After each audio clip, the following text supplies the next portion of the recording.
Hello friend, সকলকে অনেক welcome আমার নতুন একটা মিনি ব্লগে। তো ভিডিওটা করা ছিল রোববারে, কিন্তু আমার দেওয়াই হয়নি। সেদিন ছিল আমার খুব কাছের একটা ফ্রেন্ডের বিশেষ দিন। সেই উপলক্ষে গিয়েছিলাম বাজারে। তো ওইখানটায় গিয়ে আমি অনেক ধরনের ফটো ফ্রেম অনেক কিছুই দেখেছিলাম। বাট এই যে ফটোগুলো দেখছো আমার কিন্তু খুবই ভালো লেগেছিল। তাই আমার মনে হলো ওর এই বিশেষ দিনে এমন একটা ফটো দিলে হয়তো ওরও খুব ভালো লাগবে। তো তোমাদের কেমন লাগলো সেটা কমেন্টে অবশ্যই জানিও।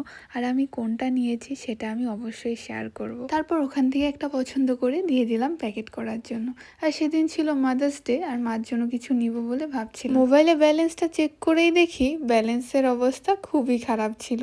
তার জন্য সেরকম কিছু নিতেই পারিনি, ছোট একটা জিনিস নিয়ে মাকে গিফট করে দিয়েছি। আর এখানটায় আমার প্যাকেটিংও হয়ে গিয়েছে। তো এবার চলে আসবো বাড়িতে। তো আসার পথে দেখি আমাদের পাবলিক লাইব্রেরিতে মাদার্স ডে স্পেশাল একটা প্রোগ্রাম হচ্ছিল, তাই মাও একটু দাঁড়ালো। তারপর এখানটায় আমাদের সকলের গৌরবের পদ্মশ্রী প্রতিমা বড়ুয়া পান্ডেকে শ্রদ্ধাঞ্জলি জানানো হলো মাদার্স ডে স্পেশাল। তারপরে মাও অল্প ফুল দিল, তারপর প্রণাম করে আমিও প্রণাম করে চলে আসি। আসার পথে অল্প বেলপাতার ফুলও নিয়ে নিলাম, কারণ পরের দিন সোমবার ছিল। তো সোমবারে তো বাবা ভোলেনাথের পুজো দেওয়া হয়, আর বেলপাতা আমরা ওখান থেকেই নিই।